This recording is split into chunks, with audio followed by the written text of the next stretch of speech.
आज हम लोग भगवद गीता के 7वें अध्याय के 16 नंबर श्लोक की चर्चा करेंगे। देखते हैं इसमें भगवान क्या बताते हैं। श्लोक इस प्रकार है। हे भरतवंशियों में श्रेष्ठ अर्जुन, उत्तम कर्म करने वाले अर्थार्थी, आर्त, जिज्ञासु और ज्ञानी, ऐसे 4 प्रकार के भक्तजन मुझको भजते हैं। यहाँ भगवान जो है अर्जुन को भरतवंशियों में श्रेष्ठ बता रहे हैं। जो पांडव कुल के लोग थे और कौरव के तरफ के जो लोग थे, भगवान कृष्ण की नज़र में वो सबसे श्रेष्ठ हैं। इसलिए उनको भरतवंशियों में श्रेष्ठ जो संबोधित कर रहे हैं। और भगवान कृष्ण उनको बता रहे हैं कि 4 प्रकार के लोग जो है मेरी भक्ति करते हैं। उसमें पहला भगवान ने बताया अर्थार्थी। अर्थार्थी मतलब कि धन को प्राप्त करने के लिए, अर्थ को प्राप्त करने के लिए। अर्थ मतलब कि धन बताया गया है। संसार के लोग जो है मंदिर में, अपने घर में मंदिर बनवाए रहते हैं, या जो है मंदिर में जाते हैं, वहाँ पूजा करते हैं, हाथ जोड़ते हैं, फूल चढ़ाते हैं, माला चढ़ाते हैं।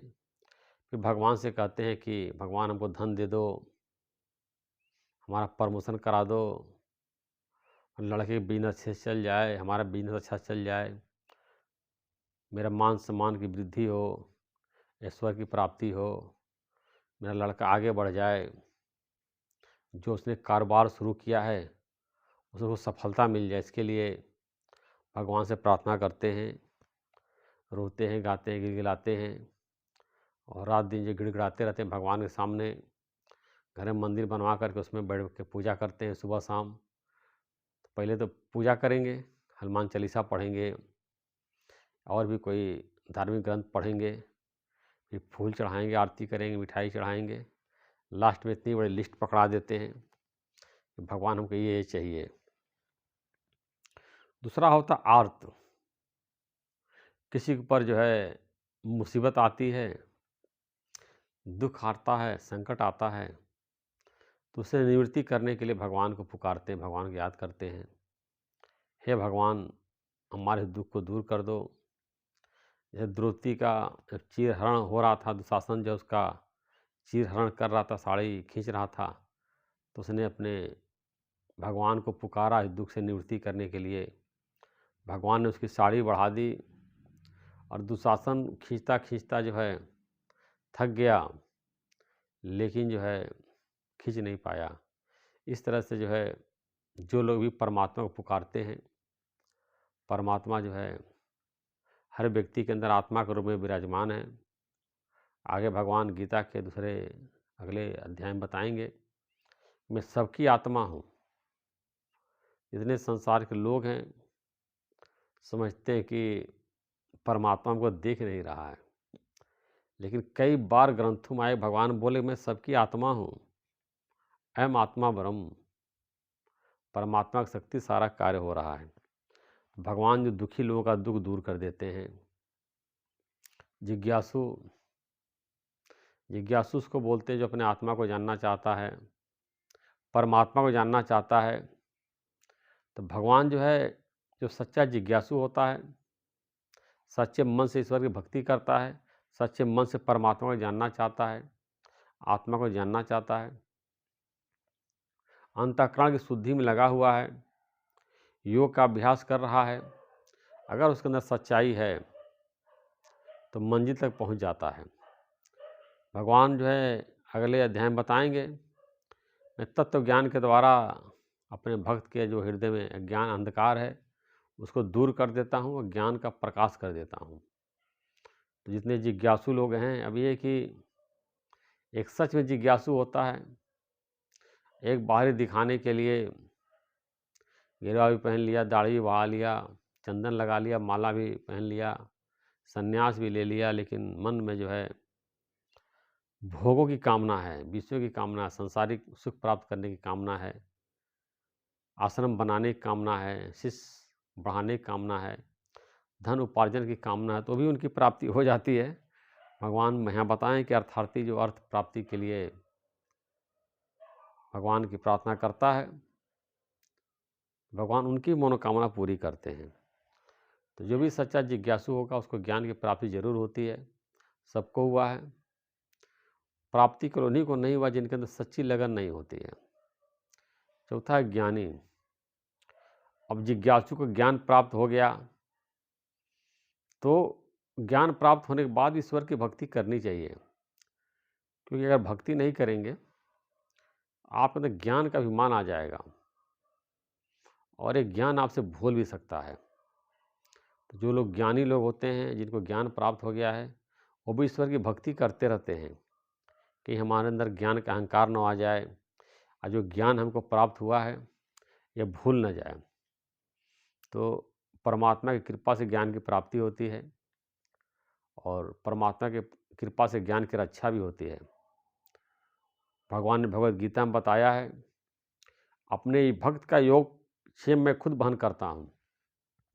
जो लोग परमात्मा के भक्त होते हैं, भगवान उनके योग क्षेम की रक्षा करते हैं। योग मतलब कि अपने से योग लगा देते हैं, अपने से कनेक्शन कर देते हैं, आत्मा परमात्मा की एकता ज्ञान हो जाता है, परमात्मा का अनुभव कर लेता है और उस योग का, उस ज्ञान का, उस अनुभव का, उस स्थिति का, उस निश्चय का, जो उस परमात्मा से आत्मा की एकता स्थापित कर लिया है, उसकी रक्षा भी करते हैं कि योग उसका खंडित न हो। इसलिए भगवान जो है बता रहे, ज्ञानी लोग भी जो है भगवान को याद करते हैं। भगवान ने बताया ज्ञानी भक्त हमको बहुत प्रिय है। वो ज्ञानी ने जिसको ज्ञान का अभिमान आ गया, अब वास्तव में उसको ज्ञानी नहीं कहेंगे, ज्ञानी उसी को बोलते हैं जिसके अंदर अभिमान चला गया है। अब 4 शास्त्र पढ़ लिए या हनुमान चालीसा से लेकर के ऋग्वेद तक पढ़ लिए, सारे श्लोक याद है और सब शास्त्रार्थ करने के लिए तैयार हैं कि मैं सबसे बड़ा विद्वान हूँ, पूरे जगत गुरु हूँ, पूरे हिंदुस्तान का गुरु हूँ। हनुमान चालीसा से लेकर के ऋग्वेद तक कोई श्लोक पूछ लीजिए, सब रटे हुए हैं। इस तरह का जो है ज्ञान का अभिमान भी उनके अंदर भरा रहता है, दिखाते रहते हैं कि मैं कितना बड़ा पंडित हूँ और शास्त्रार्थ करने के लिए, बहस करने के लिए तैयार रहते हैं। जहाँ चाहिए वहाँ हमसे बहस कर लीजिए, शास्त्रार्थ कर लीजिए। तो ज्ञान का अभिमान उनके अंदर भरा पड़ा है कि मैं इतना बड़ा ज्ञानी हूँ। और वास्तव में वो शास्त्रों का ज्ञान है, स्वरूप का ज्ञान अलग होता है। बहुत से आपको ऐसे लोग मिल जाएंगे जिनको स्वरूप का ज्ञान होगा लेकिन शास्त्रों का ज्ञान नहीं होगा। अब बहुत से लोग ऐसे होंगे शास्त्रों का ज्ञान होगा, स्वरूप का ज्ञान नहीं होगा। इसीलिए बताया कि ब्रह्मश्रोती एक ब्रह्मनिष्ठी, मतलब ब्रह्म की व्याख्या कर रहा है लेकिन उसको ब्रह्म की निष्ठा नहीं है। तो ब्रह्मश्रोती ब्रह्मनिष्ठी दोनों होना चाहिए। वो ब्रह्म की व्याख्या भी कर ले और ब्रह्म में उसकी स्थिति भी हो।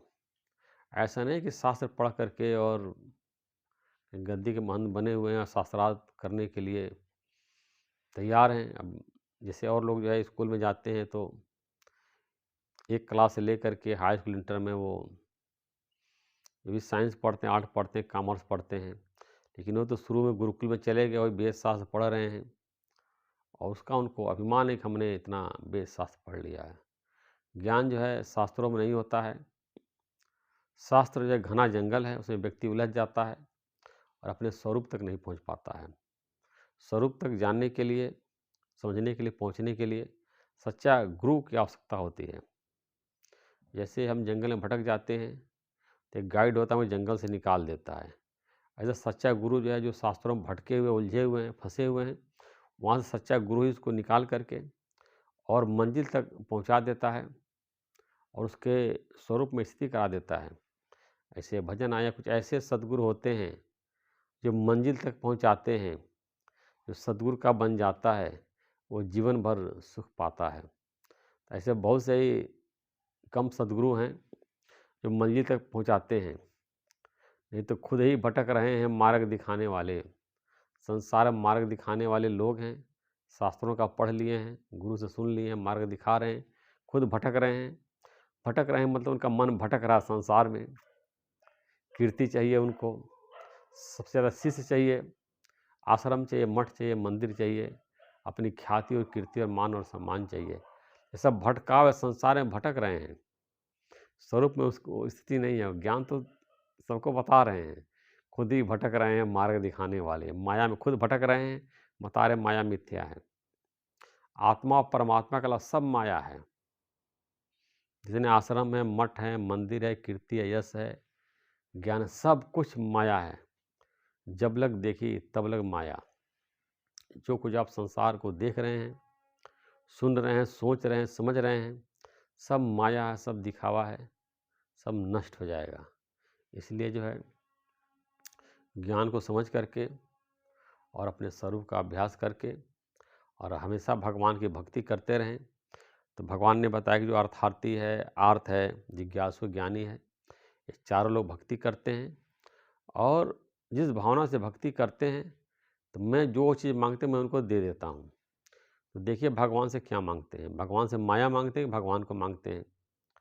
अगर भगवान को मांगेंगे, भगवान के साथ माया अपने आप मिल जाएगी। अब माया को मांगेंगे तो माया मिलेगी, भगवान आपको नहीं मिलेगा। तो देखिए आप जो है अपने विवेक का इस्तेमाल करके भगवान को प्राप्त करने की कोशिश कर रहे हैं, भगवान की माया को प्राप्त करने की कोशिश कर रहे हैं।